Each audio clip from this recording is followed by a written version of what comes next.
Video में देखेंगे class 10 का जीओ में जनन कैसे करता है। इस चैप्टर से क्लास चैप्टर नंबर 8 है और इसमें 100 ऑब्जेक्टिव क्वेश्चन देखेंगे। तो पहला क्वेश्चन है कि जीओ में जनन का मुख्य उद्देश्य क्या है। तो प्रजाति का संरक्षण है। अलैंगिक जनन में कितने अभिभावक होते हैं। तो एक होते हैं। निम्न में से कौन अलैंगिक जनन का प्रकार है। तो द्विविखंडन जो है अलैंगिक जनन का प्रकार है। अमीबा में जनन कैसे होता है। तो ये द्विविखंडन द्वारा होता है। ईस्ट में जनन किस प्रकार होता है। तो ये होता है कली बनना ईस्ट द्वारा होता है। लैंगिक जनन में कितने अभिभावक होते हैं। तो लैंगिक जनन में 2 होते हैं। एक होते हैं जैसे पेरेंट्स में एक नर कहलाते हैं और दूसरा मादा कहलाते हैं। जबकि अलैंगिक जनन में एक होते हैं। कोई भी व्यक्ति हो एक ही से होता है तो अलैंगिक जनन होता है। जैसे पेड़ पौधा में होता है अलैंगिक जनन और बाकी सब आपके जो भी है ज़्यादातर लैंगिक जनन होता है। मानव में निषेचन कहाँ होता है। तो मानव में निषेचन फैलोपियन ट्यूब में होता है। पुरुष जनन कोशिका को क्या कहा जाता है। तो ये शुक्राणु कहा जाता है। जो स्त्री जनन कोशिका को क्या कहा जाता है। तो ये अंडाणु कहा जाता है। निषेचन के बाद बनने वाली संरचना क्या कहलाती है। तो जुग्मनज यानी जब सेक्स होता है तो दोनों नर और मादा यानी जो मेल और फीमेल के बीच में होता है उससे जो निर्माण होता है उसे जुग्मनज कहा जाता है। पौधों में लैंगिक जनन का अंग क्या है। तो ये फूल है।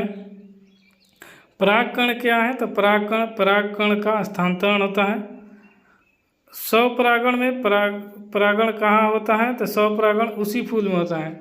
स्वपरागण ये होता है कि जिससे हुआ और उसी के जैसा निर्माण। जैसे आम के पेड़ से आमी के पेड़ का पौधा निकले उसे स्वपरागण और आम के पेड़ पर किसी और पेड़ का पौधा निकले उसे परपरागण कहते हैं। तो द्विविखंडन किस में होता है। तो ये होता है अमीबा में। और इसमें बता दिए स्वपरागण में परागण कहाँ होता है। तो उसी फूल में होता है। कोई भी फूल हो उसी में होगा स्वपरागण सेम। कली द्वारा जनन किस में होता है। तो ये ईस्ट द्वारा होता है। बीज द्वारा जनन किस में होता है। तो ये पौधों में होता है। भ्रूण किससे बनता है। तो भ्रूण बनता है जुग्मनज से। मनुष्य द्वारा गर्भाशय लगभग कितने दिनों की होती है। तो ये होता है 280 दिन यानी लगभग 9 महीना। जनन के लिए आवश्यक हार्मोन किससे बनते हैं। तो ये बनते हैं अंतःस्रावी ग्रंथियों से। डीएनए का कार्य क्या है। तो गुणों का स्थानांतरण करना डीएनए का कार्य है।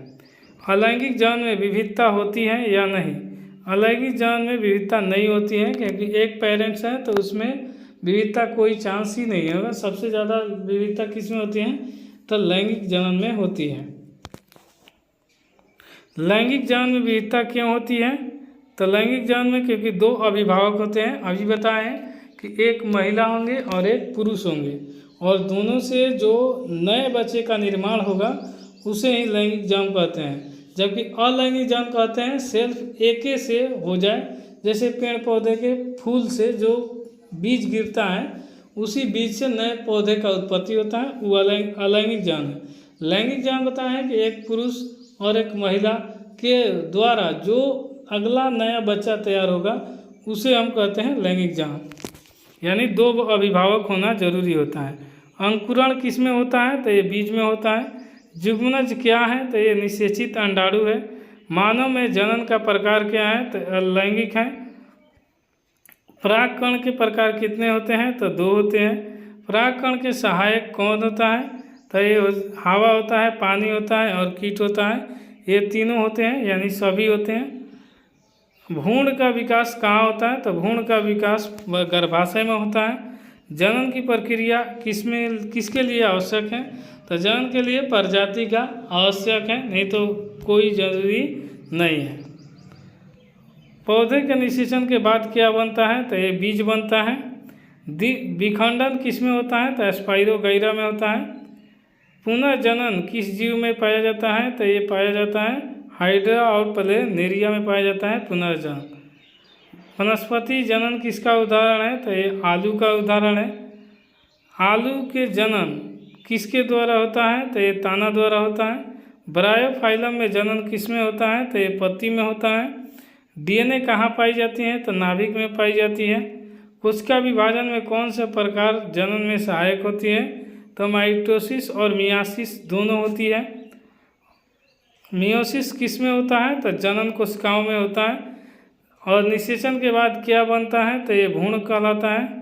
किशोरावस्था में क्या होता है? तो किशोरावस्था में शरीर का विकास होता है, जनन अंगों का विकास होता है, हार्मोन परिवर्तन होता है, ये सभी होता है। पुरुषों में शुक्राणु कहाँ बनते हैं? तब वृषण में बनते हैं शुक्राणु। महिलाओं में अंडाणु कहाँ बनता है? तो अंडाशय में बनता है। भ्रूण का पोषण किससे होता है? तो ये प्लेसेंटा से होता है। प्लेसेंटा का क्या है? तो प्लेसेंटा पोषण देने वाला अंग है। प्लेसेंटा से ही पेट में बच्चा जो माँ के गर्भ में रहता है उसका लालन पालन यानी भोजन सब चीज़ उसी से होता है, प्लेसेंटा द्वारा। गर्भ निरोधक का उद्देश्य क्या है? तो बीमारी को बढ़ाना, जनन को रोकना, विकास बढ़ाना, हार्मोन बढ़ाना।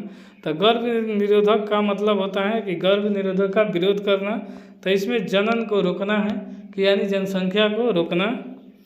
निम्न में से कौन सा गर्भ निरोधक उपाय है? तो कंडम है, गोली है, कॉपर्टी है। ये तीनों गर्भ निरोधक ये लगा लेने पर यानी आपको 100% सेफ रहेंगे कि आपको सेक्स करते वक्त कोई भी बच्चा नहीं आएगा, क्योंकि उसमें ना जाएगा, अंडाशु का निर्माण ही नहीं होगा, क्योंकि इन्हें शुक्राणु दम तोड़ देंगे। और फिर जैसे कंडम लगा लिए तो आप ऐसे ही सेफ हो गए कि इधर से उधर जाएगा नहीं। फिर इसी प्रकार गोली होता है कि गोली खा लेंगे तो उधर से कोई भी चीज़ उधर आएगा नहीं और फिर जाएगा नहीं। और गोली खाने से जितना आपका बना हुआ है उससे टूट जाता है बीच में ही शुक्राणु का दम। और कॉपर्टी लगा लेने पर गर्भाशय में जाता ही नहीं है बीज, तो फिर बनता ही नहीं है। ये तीनों है गर्भ निरोधक का। लैंगिक जन का लाभ क्या है? तो लैंगिक जन में विविधता ज़्यादा होती है। अलैंगिक जन का लाभ क्या है? इसमें तेज़ी से जनसंख्या में वृद्धि होती है।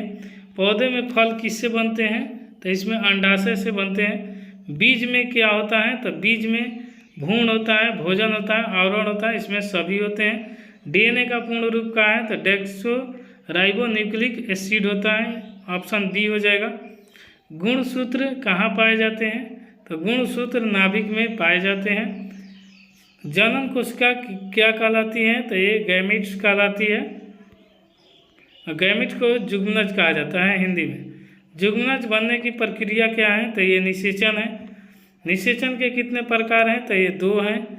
बाह्य निषेचन कहाँ होता है? तो मछली में।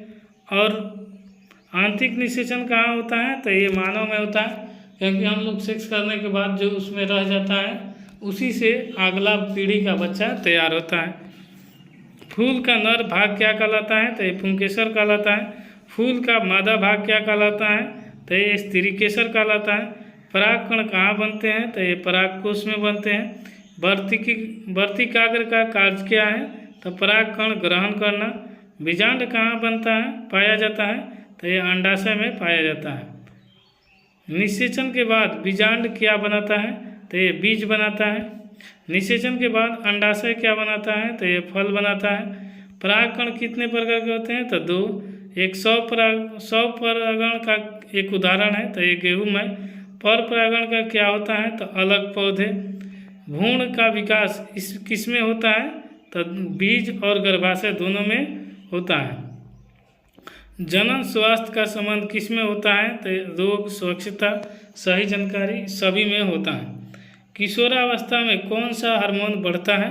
तो ये टेस्टोस्टेरोन बढ़ता है। महिलाओं के प्रमुख हार्मोन कौन सा है? तो एस्ट्रोजन है, और पुरुष में है तो टेस्टोस्टेरोन है। और ये दोनों से हो जाने से पता चलता है कि बच्चे जवान हो गए हैं या फिर महिला भी। HIV किससे फैलता है? तो HIV फैलता है असुरक्षित यौन संबंध। मान लीजिए आज इनके साथ सेक्स किए, कल उनके साथ सेक्स करेंगे, कल ऐसे ही भावना से आजकल सबसे ज़्यादा इस बढ़ने का यही कारण है कि तरह तरह लोग तरह तरह के साथ सेक्स करना चाहते हैं, जबकि ऐसा गलत है। HIV होने का मेन यही कारण है। एड्स का किसका रोग है? तो ये प्रतिरक्षा तंत्र का। गर्भधारण रोकने की विधि क्या है? तो गर्भ निरोधक दवा या फिर कॉपर्टी या फिर कंडम, ये तीनों में से कोई एक। कॉपर्टी कहाँ लगाया जाता है? तो कॉपर्टी गर्भाशय में लगाया जाता है, महिलाओं में इसका काम होता है। और ये लगा देने से महिला प्रेग्नेंट नहीं होगी जब तक ये लगा रहेगा। जनन की विविधता क्या महत्वपूर्ण है, तो जनन विकास के लिए महत्वपूर्ण है। अलैंगिक जनन का उदाहरण है तो अमीबा है। लैंगिक जनन का उदाहरण कौन सा है, तो मनुष्य है। जनन में डीएनए की भूमिका क्या होती है, तो गुणों का हस्तांतरण होती है। कोशिका विभाजन में क्या होता है, तो कोशिका विभाजन में होता है वृद्धि और जनन दोनों होता है। यौन जनन के कितने गैमीट मिलते हैं, तो ये 2 मिलते हैं। यौन यानी उस वक्त करते वक्त कितने मिलते हैं, तो 2, एक नर एक मादा। भ्रूण का प्रारंभिक विकास कहाँ होता है, तो फैलोपियन ट्यूब में होता है। निषेचन के बाद भ्रूण कहाँ जाता है, तो ये गर्भाशय में जाता है। गर्भाशय का भ्रूण का ऑक्सीजन कैसे मिलती है, तो ये प्लेसेंटा द्वारा मिलती है। जनन तंत्र का मुख्य कार्य क्या है, तो ये प्रजनन है। दोस्तों अगर पहली बार हमारे चैनल पर विजिट किए हैं तो प्रकाश मंदिर सॉल्यूशन चैनल पर लाइक शेयर सब्सक्राइब जरूर कर लीजिए। वीडियो पसंद आए तो दूसरे के पास शेयर भी कर दीजिएगा। अंडोत्सर्जन क्या होता है, तो अंडोत्सर्जन होता है अंडाणु का निकालना। जनन तंत्र का मुख्य कार्य क्या है, तो प्रजनन। और अगला क्वेश्चन है कि पुरुष जनन तंत्र का भाग है, तो ये वृषण है। अंडाशय, गर्भाशय और प्लेसेंटा ये महिलाओं का भाग है। महिला जनन तंत्र का भाग है, तो ये होता है अंडाशय। भ्रूण का भोजन कहाँ मिलता है, तो प्लेसेंटा द्वारा। जनन स्वास्थ्य के लिए आवश्यक है, तो ये है संतुलित आहार, स्वच्छता जागरूकता सभी। मनुष्य में निषेचन का प्रकार क्या है, तो मनुष्य में होता है आंतरिक और मछली में होता है बाह्य। क्योंकि आप देखें कि जब भी सेक्स करते हैं तो उन्हीं में जो शुक्राणु रह जाते हैं तभी गर्भाशय में ठहरता है। जुगमनज के कितने गुणसूत्र होते हैं, तो ये पूरे होते हैं। यानी कितने गुणसूत्र, तो 23 जोड़ा यानी 46 गो। माइटोसिस का कार्य क्या है, तो ये दोनों है, वृद्धि और जनन। मियोसिस का कार्य क्या है, तो ये गैमीट बनाना यानी जुगमनज बनाना। डीएनए के परिवर्तन क्या कहलाता है, तो उत्परिवर्तन कहलाता है। उत्परिवर्तन के परिणाम क्या हो सकता है, तो दोनों हो सकता है, विविधता और बीमारी। जीवन में निरंतर किससे बनी होती है, जनन से। लैंगिक जनन में नई विशेषताएं क्या होती हैं, तो ये डीएनए मिलन होती है। जनन का सबसे सरल प्रकार कौन सा है, तो लैंगिक जनन है। और जीवन का मूल इकाई क्या है, तो ये है कोशिका। अगर यहाँ तक आ गए दोस्तों तो आपने 100 क्वेश्चन देख लिया। और इतना स्पीड में किसी यूट्यूब चैनल पर आपको मात्र 15 मिनट के अंदर यानी 10-12 मिनट के तक पूरी 100 क्वेश्चन देख लिए। अभी तक किसी यूट्यूब चैनल पर ऐसा नहीं होगा कि आपको 12 मिनट में 100 ऑब्जेक्टिव क्वेश्चन करा दे। चलिए इसी के साथ अगर वीडियो पसंद आए तो लाइक शेयर सब्सक्राइब जरूर कीजिए। अगर वीडियो में कोई दिक्कत हो तो कमेंट में अपना सुझाव जरूर दीजिएगा। इसी के साथ मिलते हैं नेक्स्ट वीडियो में, तब तक के लिए जय हिंद।